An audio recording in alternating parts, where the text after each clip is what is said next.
And we're live. What is up, swimmers and swammers? Welcome back to the SwimSwam Breakdown. As always, I'm your host, Coleman Hodges, coming to you from Brooklyn, New York, joined by the swim scribe himself, David Clossy from St. Cloud, Minnesota. David, how was your Thanksgiving? It was pretty good, pretty low key. Nice. Yeah. Did you eat anything notable? No, nothing really super. Just the norm. Yeah. No, my highlight was a cranberry horseradish relish that I picked up. Interesting. It was. It's good for putting on stuffing or turkey. That's what I would recommend it for. Or the leftover sandwiches the No, day after. some of those things where it's like so many different flavors. I feel like I can't even conceptualize what that There is a lot how that going would on. end up. Yeah, no, there's a lot going on in one jar. But anyway, happy to be back from the holidays. Hope everyone listening or watching out there had a great holiday as well. And we are right back into the thick of things with a lot of fast swimming happening. Actually, it started today as we're recording this.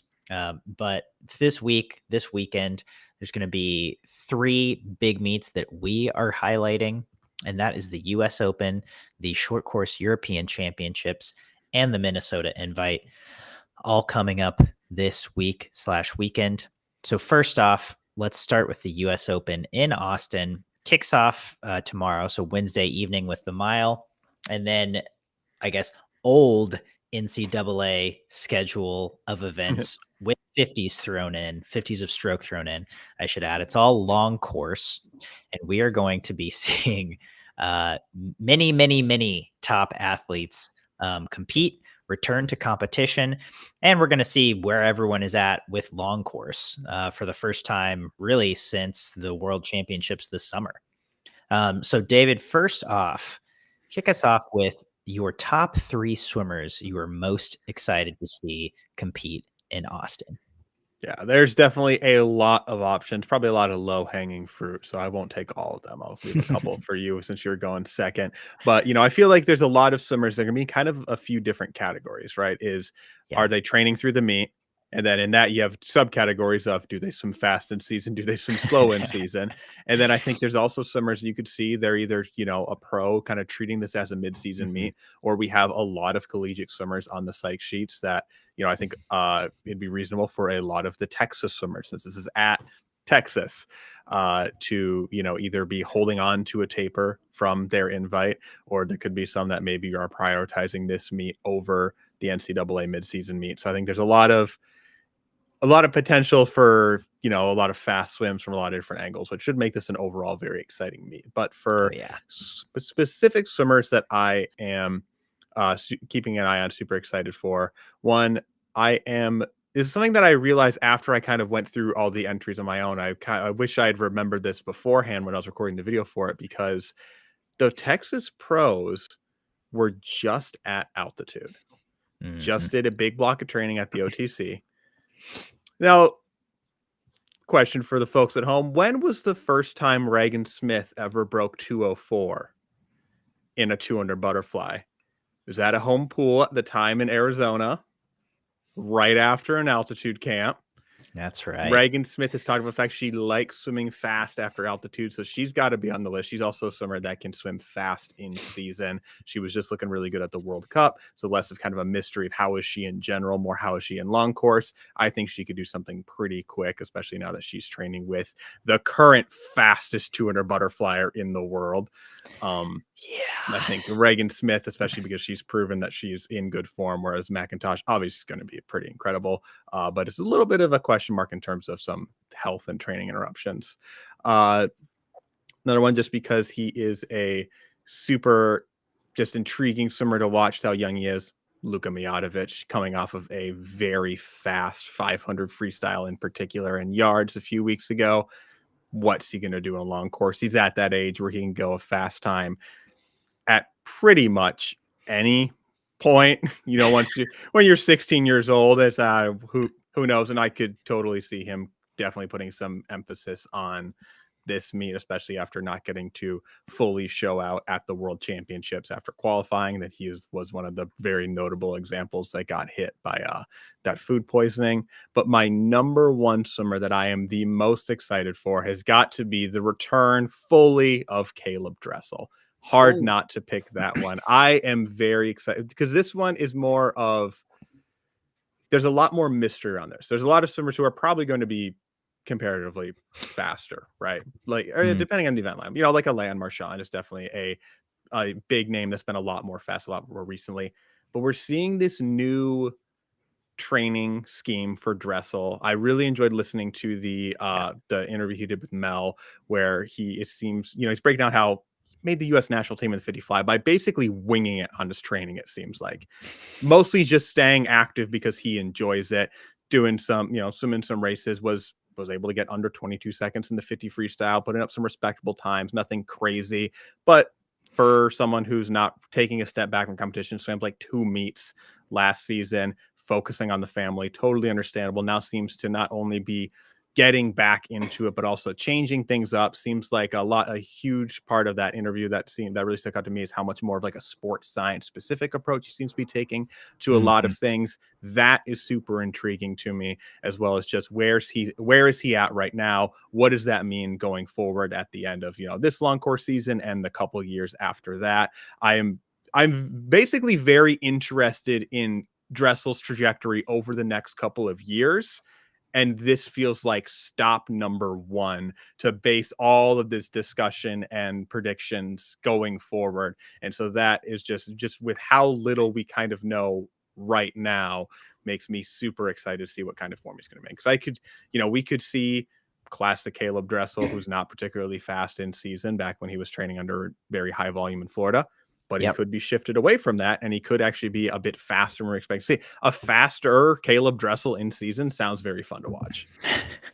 Absolutely, because I feel like at the beginning of his like ascent into his quote unquote prime, he wasn't known for swimming super fast in season. But then as we progressed a little more, as we got into like 2018, 2019, 2020, Caleb Dressel, he was swimming quite fast in season. But now, if he does have a little more pop and a little more speed in season, Cam McAvoy 2.0, who knows?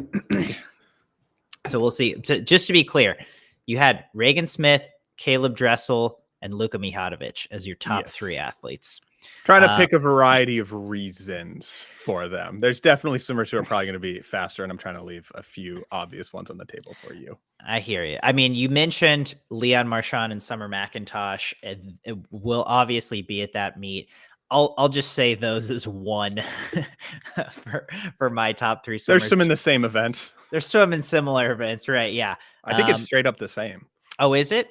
I think so. I think they're both 4 free, 2 fly, and then 100 back breast fly. Interesting. The only one I'm unsure on is McIntosh and the 100 breast, but I feel like she's in it. I think she's in. Yeah, I think she's in all 300s of stroke. But yeah, it'll be interesting to see them swim some hundreds. I think that'll be really fun. But also, just Leon only swam 1 World Cup stop. Summer didn't swim any because of illness. And so we'll get to see the return of both of those swimmers, not only to competition, but to long course competition. So, I mean, they're the 2 best swimmers in the world right now. They're both training in Austin, and it's their first big meet in Austin in a while. So really excited to see how they compete on home turf. I could just go down the list of people who are now training in Austin at the University of Texas. I am really excited to see how Campbell McKean does.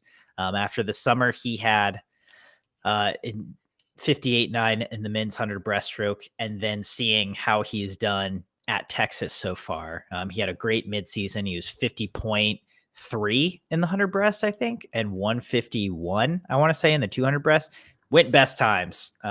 He's looking sensational. So we'll see how close he gets, maybe to that 58.9 in the 100. If I'm assuming he's swimming the 50 and the 200 breast as well. The 50 breast, where he was also the national champion this summer. So just excited to see if he has progressed long course, or if he can just maybe even get close to those times. Because again, he's swimming fast, but it is beginning of December. So I don't know. I don't know how high expectations are here. And then again, another swimmer who is training at Texas, but we haven't seen a ton of, especially in long course, Hubie Koch. I'm excited to see what he can do in long course after the sensational fall he had in short course meters at the World Cup, which ended for him in with world records in the 100 and 200 back short course meters. But he hasn't been competing with Texas this semester, and so I'm curious what his long course is going to look like. Especially in those backstrokes, which, we haven't seen someone swim a 152, 200 backstroke. And I think a decade. And I think at least a decade. I think it was Ryan Lochte or Aaron Pearsall. I think it was Lochte was the last one. Yeah, which I think that would have been 2011. Yeah, it would have been at those Worlds where you set the 2 IM record. That's long enough. I'm ready to see a 152 tuner back, and I'm not saying that's necessarily going to come this weekend, but I'm excited to see how close Hubie Koch can get and how much he can inspire me to believe that a 152 tuner back is coming on the men's side. So those are swimmers we're excited about, and again, that's the tip of the iceberg here. So we'll dive in even further. David, top 3 races you're excited for from this US Open. And now we can get into a plethora of swimmers because there is a lot of deep events in this Austin meet. Yeah, I'm not going to lie. I'm basically partially use this as an extension of just my swimmers I'm excited for. And one of those has got to be the women's 100 butterfly, where, of course, Gretchen Walsh is the headline. She set a world record in season at a pro swim series in Fort Lauderdale. Yeah. Some people, I world record feels like a very, very bold prediction, but she's one of those swimmers, like I said, some that, if they're training through it, they can still be real quick. Gretchen Walsh is always real quick. And especially just the intrigue of Summer McIntosh being in that field. Just in general, how fast can she be? And because one thing, where is it on the psych sheet here? Because she's entered with a 58.58. Mm-hmm. She took her 201.99 200 butterfly out in like a 58, I think 40 high or something like that. Faster than her entry time is all I remember. I remember looking out because I was like, I feel like if you're going to 201, you're probably pretty quick going out. So she can definitely, and that's already enough to seat her 7th. So she can definitely go a bit faster than that. I think the question is how fast. I think, Marchand and McIntosh, I feel like this is Bowman entering them in these events as training for the 400 IM is how it feels, right? You're swimming 100 of each stroke. So let's have you test out your 100 speed in each one, and you're doing a 400 free because the end of a 400 free is going to feel like the end of a 400 IM. It's what I imagine the thought process is. I'm not Bowman. And you feel like both those athletes are the caliber of athlete to be good in the 200s and 400s, but they're still going to have speed. They are still going to be pretty lethal in those 100 distances. You can't reach the speeds that they've gone in a 400 IM without having some level of speed, especially since it's broken up into 4 100s. You kind of need to get up into each stroke. You can't build into it as easily as you can in like a distance event. Mm-hmm. And speaking of a distance event, that is going to be my other race that I'm very excited for. The men's, realistically, both 800 and 1500, but specifically 1500, because we have Ahmed Jowdy and Bobby Fink squaring off, and they're now training together. And that would already be exciting enough because normally a part of the conversation is, I don't know, Florida training, it's super fast in season. Well, now it's a level playing field. They're both under the same practices. And over the last couple of years, I think especially before Paris is one where I noticed where Fink seems like he was getting more comfortable kind of throwing down into faster territory earlier in the season. I think it was in the lead up to the 24 Olympic trials. It was like the first time he ever broke 15 broke a in season meet, and it was a pretty He's been getting correct. faster in season, which is super notable, super exciting to watch, and especially because we didn't get to see as big of a showdown between these two at the World Championships, just because Fink was definitely someone you can tell even just looking at the psych sheets, the gap in their 800 free times, because that was at the beginning of the meet where Fink was a lot more off his game. Then he kind of got back into it, was able to get, I believe, bronze at the World Championships, but it's still a couple seconds difference. Jowdy's been looking good at midseason. In dual meets, he's been able to throw down just respectable times because he's just such a beast. These two going, because a distance race is exciting if there's at least two horses in it. If it's one person, unless they're on world record pace, they're mostly just swimming. It's kind of, you can appreciate it from an artistic standpoint, right? Beautiful stroke. They're really going through the water. But in terms of an high octane excitement, even I will admit there's not much there. But as long as you have a second factor, whether it's a world record line or a second body, or, maybe even a third or fourth body, you can get super exciting there. And then my third and final race is, I'm just going to say, the men's backstrokes, because you were highlighting Hubert Koch. I think, you kind of talked more about the 200 backstroke, which that's going to be an exciting thing to see. We obviously saw him lighting up the backstrokes during the World Cup. We also got the 100 backstroke, where he's been showing some speed in short course, and then he's going to be squaring off against Peter Kotze, who is the reigning world champion in that event, who was showing some serious speed over the summer. And I think just between all the three backstrokes, right, there's a lot of loaded fast swimmers in the 50. That 100 has got an interesting matchup there. And then, can he try and challenge in the Koch in the 200 / how fast can Koch go in the 200? I feel like across those three distances, there's a lot of very potentially interesting storylines. Yeah. No, I saw that Peter Kotze is on the psych sheets. That's really exciting to me. He almost made my cut for top 3 athletes just because he did have a fantastic summer. World champ in the 100, nearly world champ in the 200.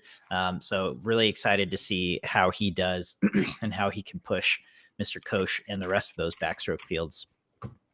I'm gonna sort of copy one of yours, a men's distance event, but the 400 free just looks like it could be phenomenal, because we've got not only Bobby Fink and Ahmed Jouadi, but they are the number 6 and 9 seeds. Again, in there, you've got Rex Maurer, Aaron Shackle, Luka Mijatovic, Kieran Smith, Carson Foster, Luke Hobson, Leon Marchand, as well as Bobby Fink and Jouadi.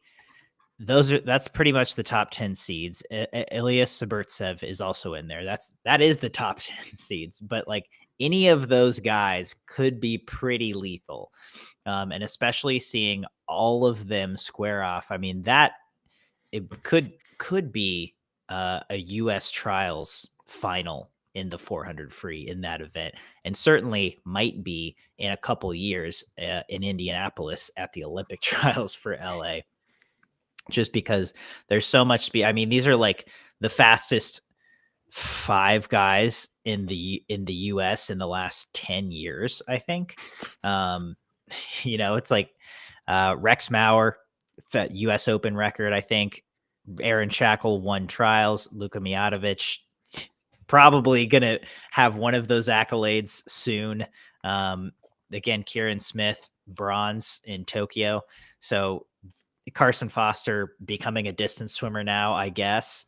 So just a lot of intrigue in that event. In an event that the US has not looked great in recently, and maybe the times won't be anything crazy, but I think it will be a really fun race to watch and to get excited about, especially just to start the meet.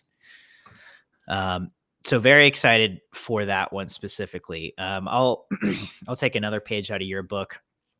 Again, the women's mid freestyles, so just the 100 and 2 or relay freestyles.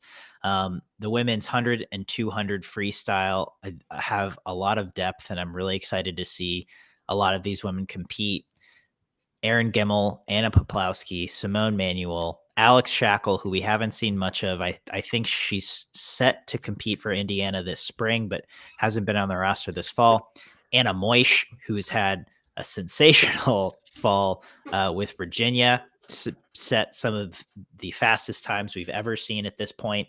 And then in the 100, you have all of those women, and then you throw in Gretchen Walsh, Kate Douglas, Maxine Parker.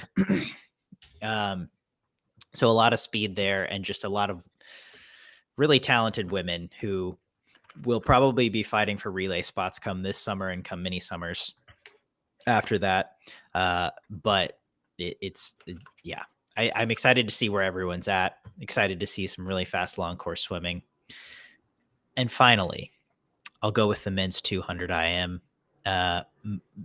Not because we have the people you would expect to see. No Leon Marchand, no Shane Casas. But again, Hubie Koch is in there. He won a bronze this summer. And we'll get to see a few other men who have my eye on, specifically Finlay Knox of Canada, who is super versatile and had a great showing at the World Cup. And then Baylor Nelson, who has had a great midseason. So far, it seems like really good showing at Texas.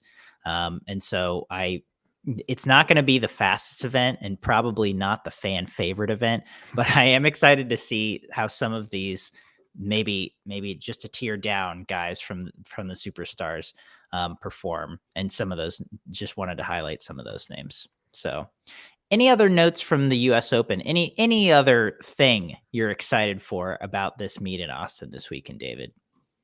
I'm just excited just to see where you kind of mentioned it right in the lead up to this meet, right? Where so many of these people are standing in long course in particular right now, or in general for some swimmers, right? We barely saw Leon Marchand. We haven't seen any of Summer McIntosh. Haven't seen any of Caleb Dressel.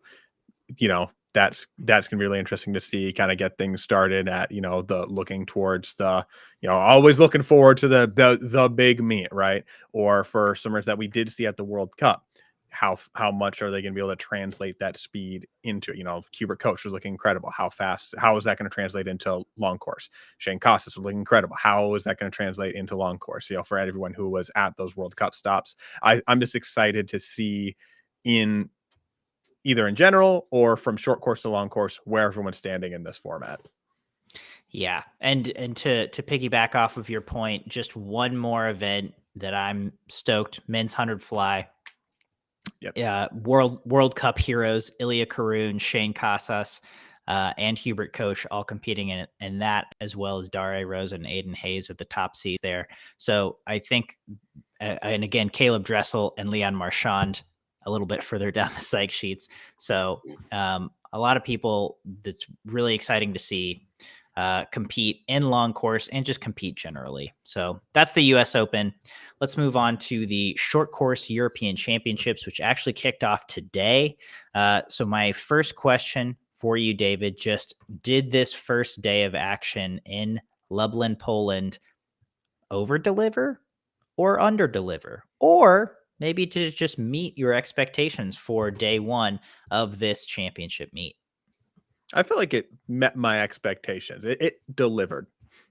Not over, not under, right in the middle there. And for the start of a multi-day meet, you getting the ball rolling on some things. I think probably one of the highlights was in the morning, actually, Casper Corbeau going a personal best, I believe Dutch record in the 100 breaststroke.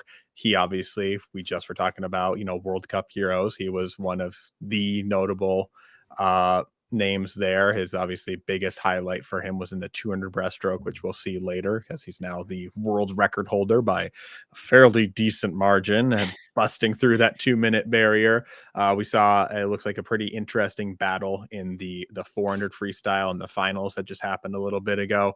And of course, we're also seeing a lot of people that go, okay, how much are these people, who's on but they're more of a long course swimmer, who's off, but they're, who's on and they're a short course swimmer, trying to figure out where everyone fits. I feel like some people were expecting Lucas Mertens to, for example, be faster, but it sounds like he's a lot more geared into long course, it seems like, which makes sense because he's found some success there. I'm excited for, again, the distance races further on down in the meet, specifically Daniel Whiffen and Kusa Tenselli squaring off in those 800 and 1500 races. Those should be fun to watch if both of them are on. But I've so far felt like day one has set the stage, and I am sufficiently excited to see what happens next. Another one I'm really excited to see next is the first of two sprint butterfly battles between Noé Ponty and Maxime Grousset.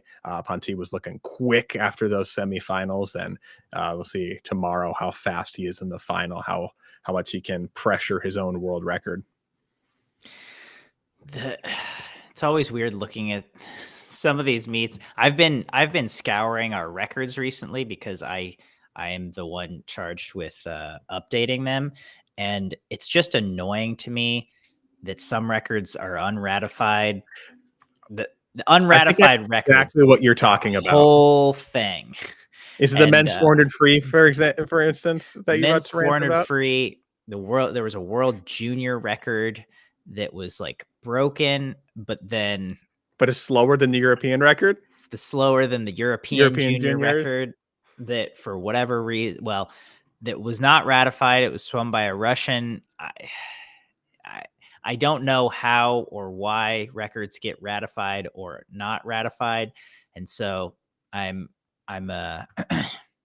losing my religion in this sense a bit as of late, because I've had to go through so many records and be like, well, there's a faster time. It just wasn't like, it doesn't count, quote unquote. So anyway, that is an annoying, for that reason, this session under delivered for me. I did think it would, I was hoping it would be a touch faster. This meet is always a fast meet. It's a championship meet, but I do think it's missing some key talent, whether swimmers just decided to stay home, not focus on it. Like Great Britain kind of brought a skeleton crew, which is funny to say because they just won a gold medal in Jack McMillan's the men's 400 free. But I think Great Britain doesn't have a very big roster here.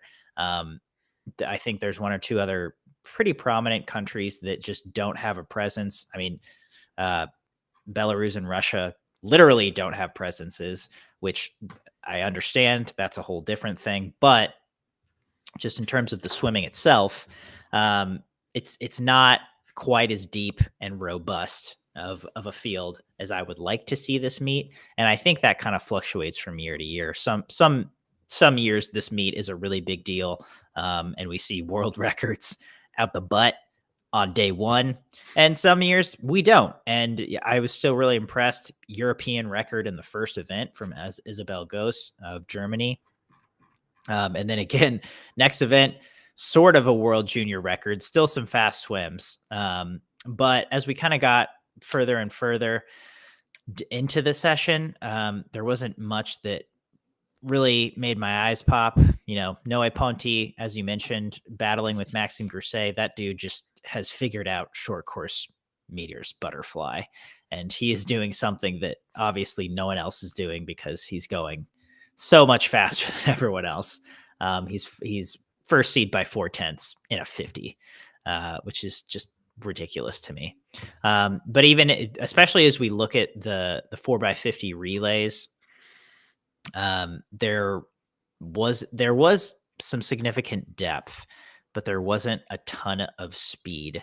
And that was just a bit disappointing to me. But I think, as you mentioned, it's a 6-day meet. This was day one. I hope as we get into things, we see a few more records here and there, legitimate records, fastest of all time records.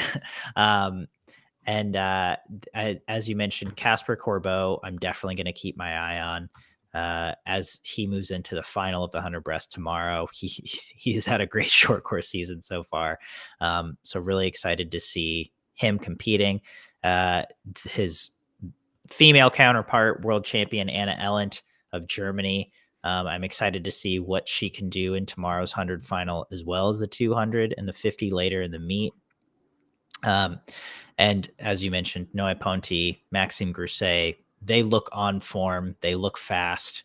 Anyone else that you have your eye on for the rest of this European short course championships? Unless I am missing And actually, it looks like I think I saw when I was scrolling through. Yeah, Thomas Chacon, he's here. So that's he was another one who was thrown down in the World Cup. Also, I think part of with expectations and stuff like that too.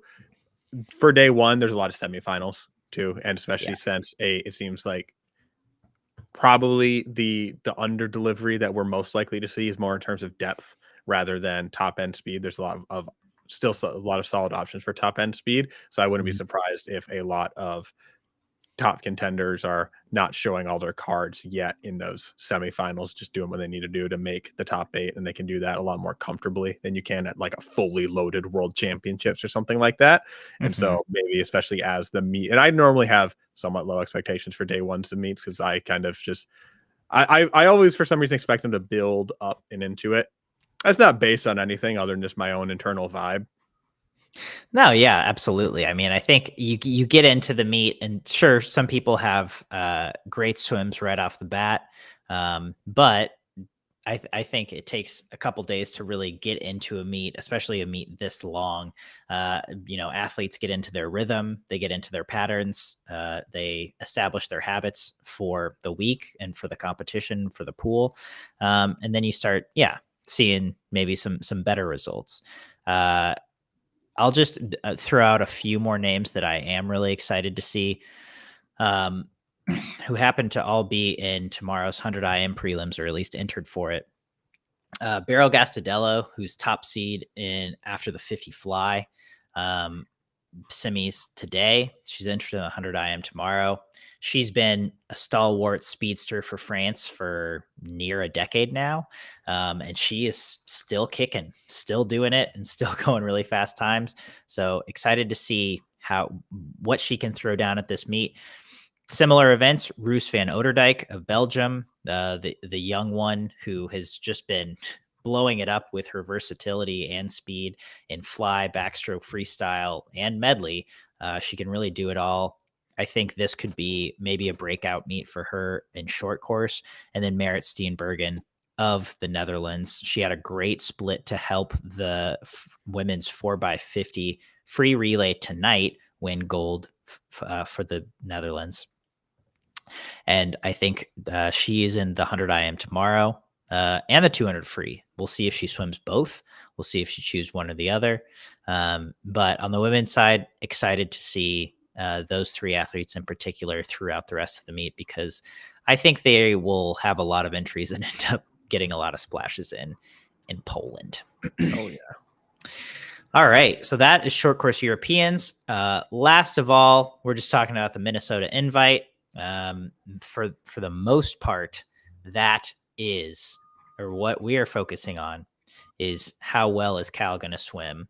How much can they blow our mind? And I think I phrased that as, will we see glimpses of the Cal men being a top 2 team, or the Cal women being a top 5 team this weekend in Minnesota, David? See, I'm gonna yes, but with an asterisk with that. It's I think we're gonna see glimpses of them being in those positions Mhm. if we understand that we are watching Cal, because we also know their general pattern throughout a season, right? Mhm. They are really good at dropping right at the end of the year. They normally do show some speed in the midseason, but it doesn't always feel like they're doing insane things in the midseason by and large, and especially on like a team wide. They're building throughout the whole season. They're still very much in that big ramp, like just that traditional. So I mean, they never feel like they are an insane presence after midseasons. A lot of respectable, and it always feels like, oh, yep, Cal's here during conference and then NCAA's. But if we know that, then I do think that, keeping our eyes on what they're doing and then just knowing that general trajectory, and then also keeping an eye on some new additions and how they're going to fit into their scheme for the end of the year. I do think that there is a lot of solid opportunities for them to make some moves and position themselves in the NCAA rankings. I was really like the kind of later weeks of NCAA mid seasons once I think you were saying last time that it felt like a first week of conference championships where you have the big conferences right away, and then seeing, okay, they've set the mark. Where's everyone else going to fit in? They now have, if they want, these times to shoot for. Are they going to try and, okay, my goal is to be top 8 in the NCAA after this, and my goal is to be number 1 right now. That's the time I need to go. And I always feel like that has a really interesting dynamic, at least for me, looking at results, not just, okay, how fast you go. Okay, now how does that stack up against everyone else once there's already other midseason results in there? Because sometimes we do that on week 1, there's a little bit of, you got to remember, okay, but this swimmer hasn't had a midseason yet, so they're kind of up there by default right now. But I do think that I feel like Cal's got a bunch of solid pieces, and we're going to see them start to come together at this meet, and it's just going to keep building at the end of the year as well. Yeah. I agree with that last sentence. I think they have a lot of solid pieces. I think we will see them come together. I don't think we will see the glimpses of the Cal men being top 2 or the women being top 5. I think they have some very promising young talent. I think both teams are fairly young, on the younger side. And so I think this will definitely be a growing meet and generally a growing season for both teams. I think both teams will be better and more rounded out next year, especially as we see a lot of those freshmen just kind of get into the swing of college, get into the swing of being at Cal and the training that's there. We've already seen them have definite success, but I think it's only going to get better and better. So I'm not so high on the Bears in that regard yet, but I've been wrong so many times in the past. So we will see how they do this weekend in Minnesota, and I'm sure they'll surprise me because my expectations aren't super high, but I am excited to see how everything goes. And, we've got a couple Olympians in there. We've got some really, really highly touted freshmen and youngsters who will be competing. And so it's going to be a good invite, and it's going to be exciting to watch how it all shakes out for the Bears and for everyone competing in Minnesota. Which leads us to just a couple sink or swims to round out this show. First off, these are both over-unders. 1.5 world records this week. That includes U.S. Open as well as European short course championships. We are not including an NCAA or U.S. Open record as a world record. That doesn't count. Sorry. Because when I was first looking at this, I was thinking about the article that's specifically about the U.S. Open. Mm-hmm. So now thinking about Euros as well. Mm-hmm. That's going to bump me up to a swim. I feel like, especially because we have a short course meet, which has people who have in either this year or 1 year ago set world records, right? We have Ponti in the 50 butterfly, who's getting closer and closer to touching that. Maybe he wants to try and take his 100 butterfly world record back as well. We have reigning world record holder in the 800 free, Daniel Whiffen. Casper Corbeau's obviously just off of that 200 breast world record. Plus, U.S. Open, that one feels crazier to try and call the world record because it's long course and those records are a lot more established. But there's always the chance with some of those athletes that someone can just fire off a world record for seemingly no reason. Like you said, especially coming off of altitude for the Bowman pros, Austin is a fast pool. It is well documented. Yeah. Sleeping in your own bed. Yeah. Yeah. Could you imagine if Summer McIntosh breaks the 200 butterfly world record at the U.S. Open? Now that would be cool. That would probably give one of the biggest, if not the biggest, injections of hype into Bob Bowman's coaching career. Like behind just Phelps in Beijing. It's like, oh yeah, so she was already pretty good. Trained with me for a couple months. Now I got her break. What was that a couple years ago? You guys are saying it's the most impossible world record to break. Just make sure we got that. All right, cool. But it turns out Bob Bowman is actually just like, listen, we're targeting the U.S. Open for the 200 fly world record. He's like, I need this. Yeah. But yeah, with the inclusion of the European Championships and adding the slew of record potential from the short course meters world records, that's a much easier swim. Yeah. I mean, I think there's still a very good chance we don't see any world records this week. Oh, but definitely. but I'll swim it as well. I'm an optimist, and I like world records, and I do think Ponti having maybe not having the World Cup he had last year. This year he was He was very solid. He's obviously very fast, but he did get beat quite a few times. He got his world record broken on like on the last stop by Josh Liendo. So I'm guessing he has a bit of fire in his belly after that World Cup, just to get his record back or to show that he is still the guy in sprint butterfly and short course meters. So yeah, like you said, that coupled with other great swimmers in Poland, coupled with US Open, which again, we got like Reagan Smith could just clip her own 100 back world record. It could be as simple as that, which, as we established, she swims well coming off of altitude. And again, Austin is a great pool for world records to be broken in. They've happened before, they'll happen again. So, yeah, I'll swim 2 world records on the week. Why not? The next one is more iffy. I'm curious. I'm kind of curious where they got this number, but hey, we'll see. This was the same article. This was pulled from our SwimSwam article of over under 4.5 U.S. Open records. Now, I don't think we'll see any, but this also includes the Minnesota invite for me. So if you think any Cal swimmers or anyone else at the Minnesota invite could throw down the fastest yards time ever, that would be also crazy. counts. But sorry, over under 4.5 US Open records. So here's the thing is I don't know US Open records super well. And unfortunately, Yeah, they are I'm not actually listed on the pulling. psych sheet, so I can't cheat off of the document I have pulled up. Yeah, I'm pulling But them up on SwimSwam.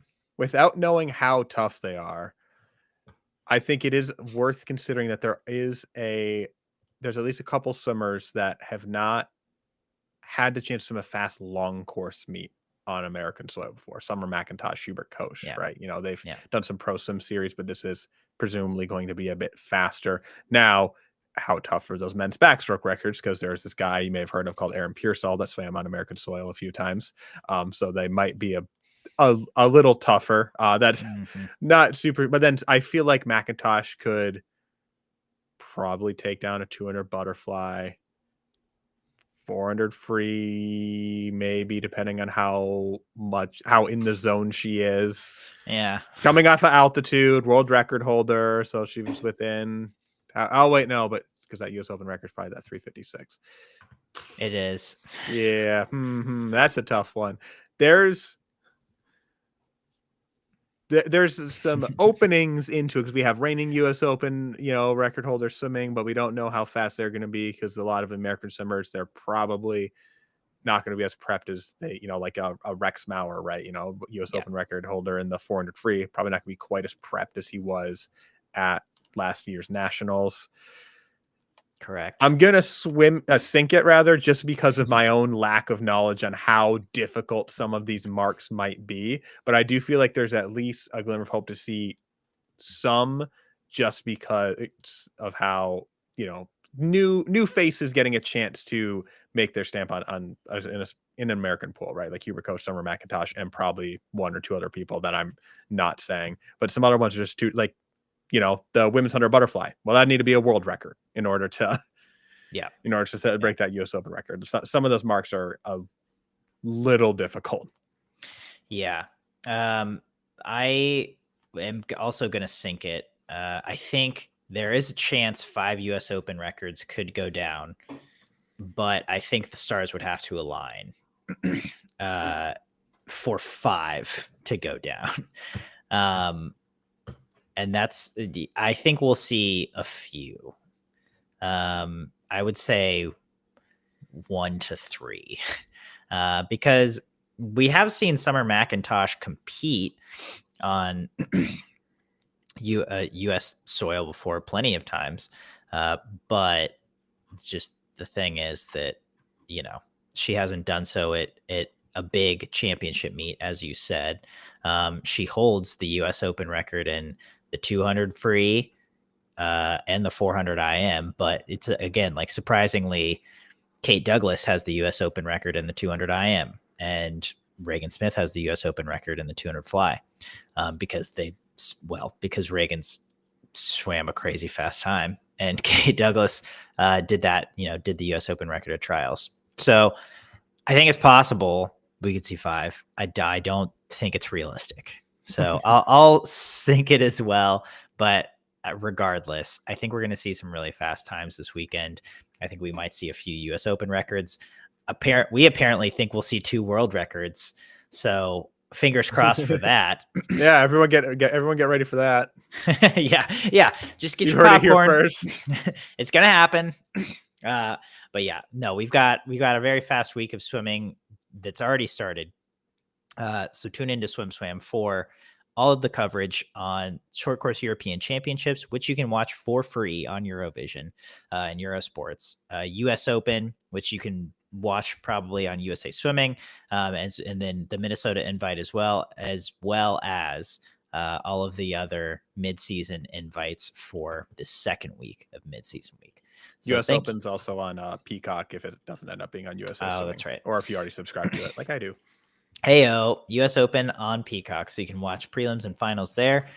Thank you for tuning in.